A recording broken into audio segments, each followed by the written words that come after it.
Dale the librarian. This is a quick guide on how to do research on that particular assignment, which is stated here. Research-based position paper, current data, problem history, causes, duration, who's affected, how many, how severely.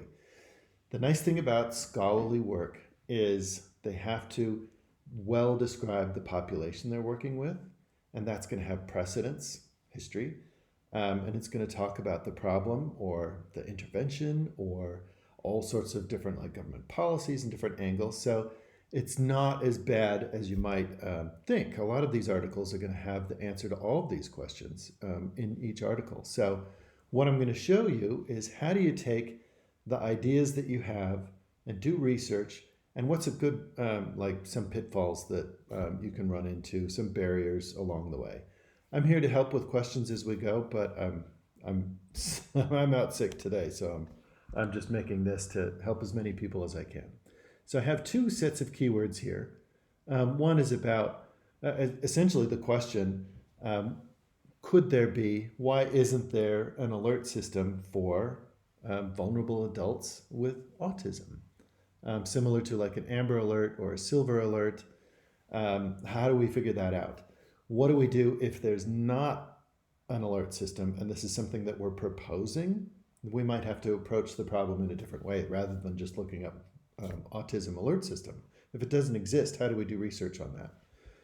Another one that I'm looking at is neurodiversity. What does neurodiversity encompass in a definition?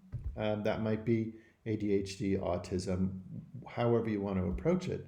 And then what does an early intervention look like? And in educational context, is that K through 12? Is it K through 6? Is it preschool or kindergarten?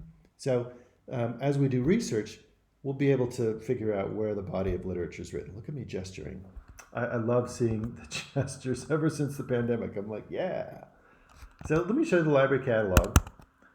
So systematically, that's a bad word to use because there's a definite recipe for systematically. But recipe is we start out with keywords and then we figure out what's being written about. It's just a quick survey of the literature. Then we move down to scholarly resources and then we can look in different disciplines. So we might look in sociology, education, nursing, law, public policy, etc. And then we can get down to narrowing down what we've already found into like the high impact things. So the first thing that we're looking for is keywords. And what you can do for keywords is you can even go out to Google and say, is there an alert system for autistic persons? Alert. This might be just like diagnoses. Oh, the premise alert system. Hey, cool. Hey, that's cool. So we accidentally found one. So cruise on the web, see if you can find keywords. Next thing is to go to the advanced search of the library catalog. This is something that searches, it's called a union catalog because it searches from many different databases, looks at what we've got in book form. So it'll look at book chapters, it'll look at dissertations. This is kind of where we're throwing our keywords in there and seeing if there's a body of evidence or if we need to change our search. So I might do alert system. And instead of narrowing it down to adult, let's just do autism or autistic. And we might get news articles about somebody that experienced like a case study of something going on. Let's see what we have. I did a search on this before and I looked up adult and that narrowed it down too much. So maybe I can approach it a different way.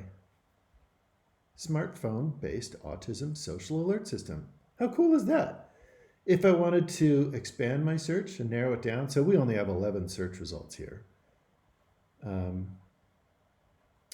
Australian prison system. Looks like there's only that one. Are you a peer-reviewed article? Oh, it's from 2012. Oh, it's a IEEE. That's electrical engineering. So it might be a direct source, maybe like a little smartphone location sort of a thing. Be that as it may, there's not a lot, is there? If we wanted to narrow it down, which we don't necessarily want to do, but if you get too many search results, you might want to put in like adult. but that's when we only have 11, we don't want to narrow it down. So what do we do when we have a null search result? There's not a lot out there.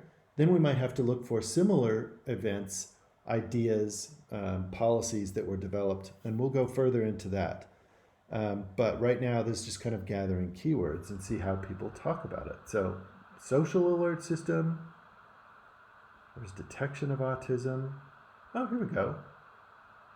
Judiciary Committee advances bill. So this is a news article, but we can see that there's something going on. Oh, cool. Yeah. And then there'll be something that's completely irrelevant. Isn't that cool? So if it's something that's new that hasn't been developed yet, we might have to look at something analogous. So Silver Alert, Amber Alert, that sort of a thing. And how were those developed? And that's okay. So we maybe have the need. We have the description of people who are developing systems, and they might talk about how that works. But then we might have to look at similar things as we go. Similarly, for neurodiversity,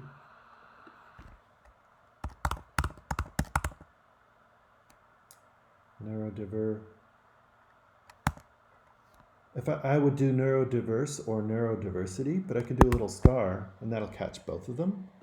Neurodiversity and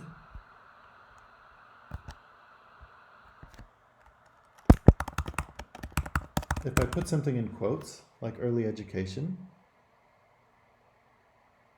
or early intervention, it'll look for those keywords stuck together. Do they call it an early intervention though? We don't know. So we find out by searching in those keywords. We might have to put in neurodiverse and intervention and K through 12. Oh, there's 33. Well, I'll be. Maybe, yeah, there we go. Teaching exceptional children. There's a lot more support for that, and there's a bigger body of literature. So what was there? There's 33. So if you wanted to, you could add a new line and add a keyword that would narrow it down further. As you think about keywords, as you see them in the articles that you're looking at, write them down and keep notes, and then you can change your keywords as you go. Okay, moving on, the next step. After we get keywords from the open web, or ideas or concepts, or programs, and then we go to the catalog and we test those out and we have a list of other keywords to try, let's go into the literature where there's scholarly articles.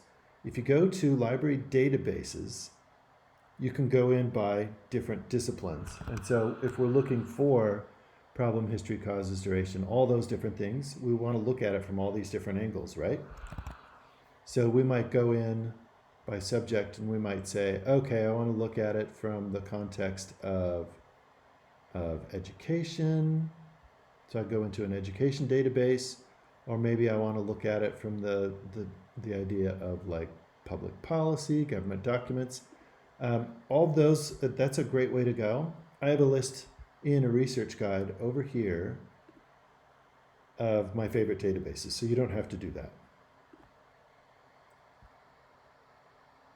This is kind of slow, but you would just type in social work here once it loads. Social work. And then look for the bold one. And there's my email. And go to PhD, Master's Help. And here you'll see that recipe reinforced in the structure of this guide. So as we move down, that validating keywords and concepts, mining background info, just doing general search. There's the library catalog. Here's Google searching. There's also Congressional Quarterly is a journalist tool writing about government stuff. This is a keyword finder and concept and background and history, but it's not scholarly. This is just a journalist tool where they gather a general information and make like little Wikipedia encyclopedia entries, except it's very, very credible and vetted by a professional journalist. This is newspapers and legislation. So if you wanted to look up things like that, this is really nitty gritty, but there's more keywords. There's all the newspapers in the United States, give or take. So if you wanted to look up autism and alert system, let's do it.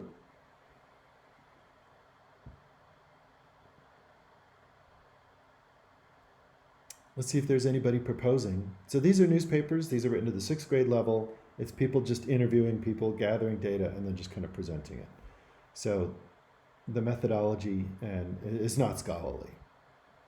So we can go to advanced search again. And just briefly, let's do autism and alert system. Let's see if anybody's thinking about it. Look at that. You can see where it was being talked about a lot. And the peak, 2013, that might be when cell phones were coming along. Isn't this cool? So you can see precedents, and it might not have been described, but you might see people saying, oh, we need an Amber Alert-like system for special needs. So is autism and special needs, are those, this is kind of like a Venn diagram, that where they have things that are in common, where some are just specifically autism and some are special needs. Special needs might be another keyword. And you can go in and see what town is writing about it the most, or you could go through each of these. So newspapers are a great place to go for ideas. How to stay disciplined, or how to stay current in discipline-specific research. These are the databases that have scholarly articles in them. And so what we can do in these is, my favorites for social work are kind of the bolder, bigger ones. So you can look in individual psychology and maybe proposals and interventions, but you can also look at context. So they're looking at society as a whole, or they're looking at education. Let's do that one in education. Education has been well funded for research for quite a long time, so there's a deeper body of research than there is in some of the other disciplines. I'm going to go to advanced search again. Sorry for all the fan noise, my computer's old. So let's do neurodiversity and early intervention. So I don't have to put in education. Early intervention. And maybe I would want to do just intervention, but since we're in the context of education, I don't have to type in the K through 12 or anything like that.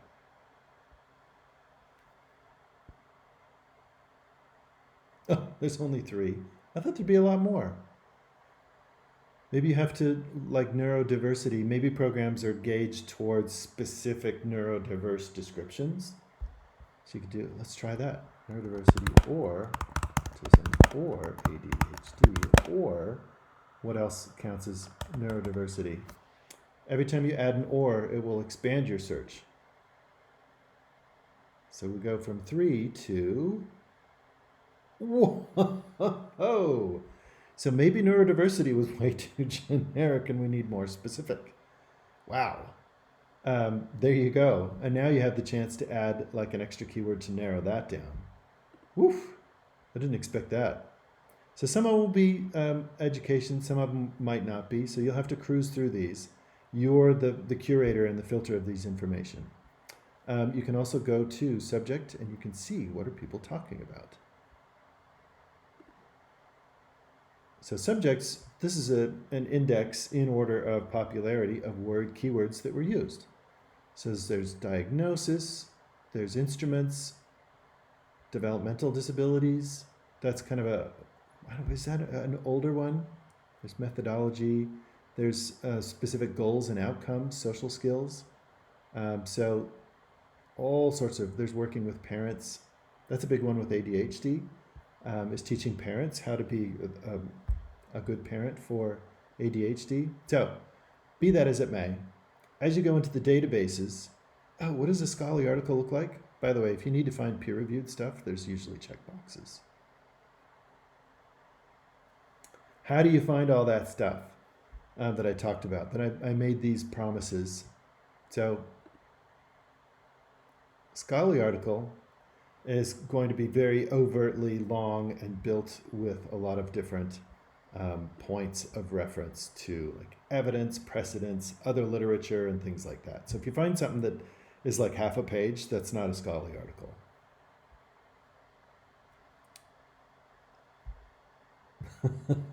I like their disclaimer here. We are not responsible. So the article is going to be very boring looking. Or maybe I should say formal looking. It's going to have a very descriptive title. It might have a lot of authors that you can look up other things in. In the abstract, as you find an article, if it looks like a good title, go in and read the abstract and see what they have to say.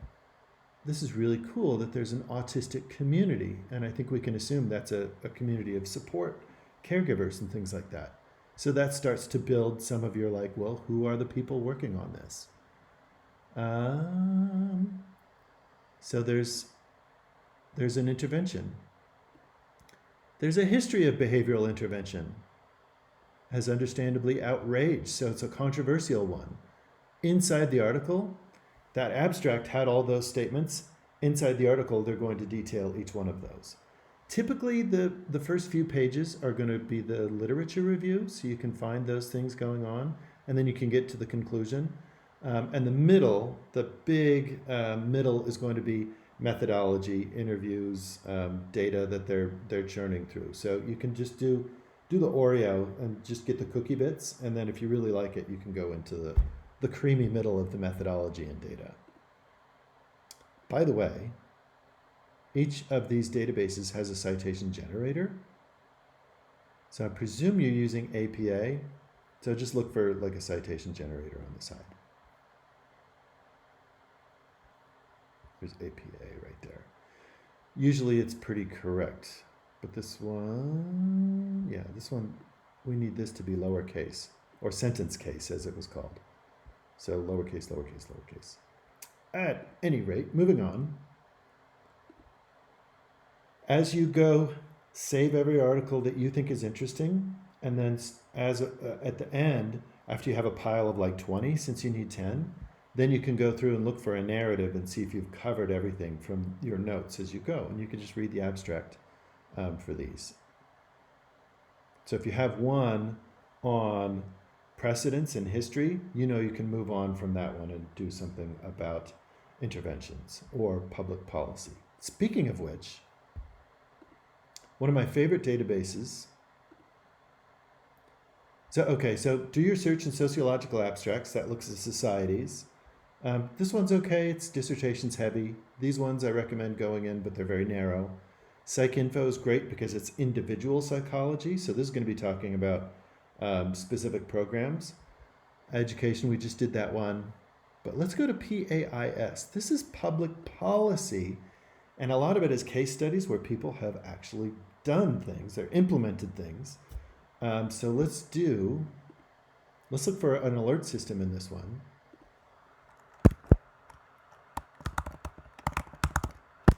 Alert system. See if anyone's talking about autism. Since this is kind of a new one, I'm guessing no. Oh, there's one. No, that's not quite right. So alert system, and how about vulnerable adults? And we'll do the star in case it's adults.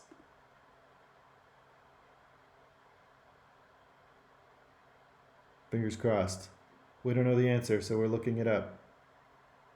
None. And so you might have to look at what are the precedents for it and how were those built. So I would say alert system, and Silver Alert is the most recent one, I think, that has been widely adopted.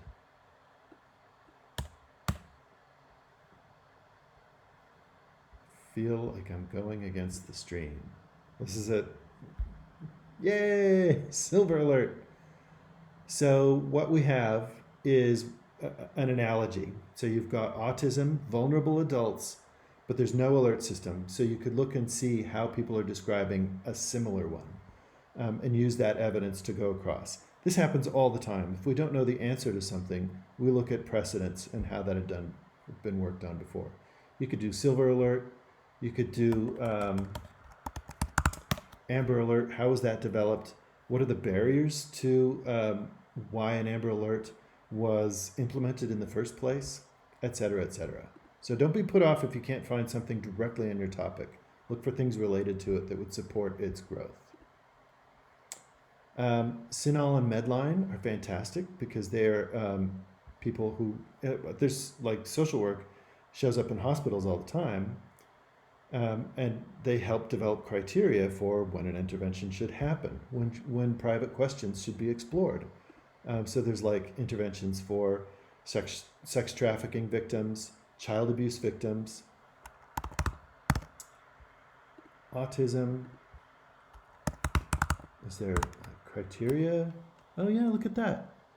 So there's diagnosis, evaluation, but these are all through. Let's just look at criteria for evaluation. This might be somebody who goes into the hospital and their child is diagnosed for the first time.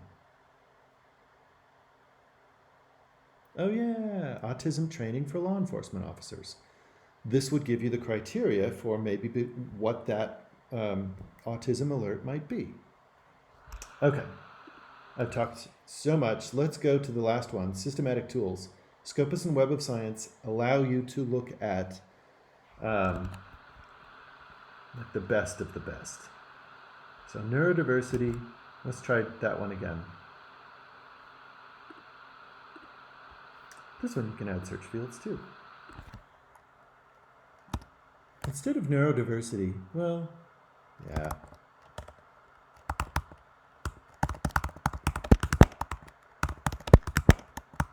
Let's do all that one.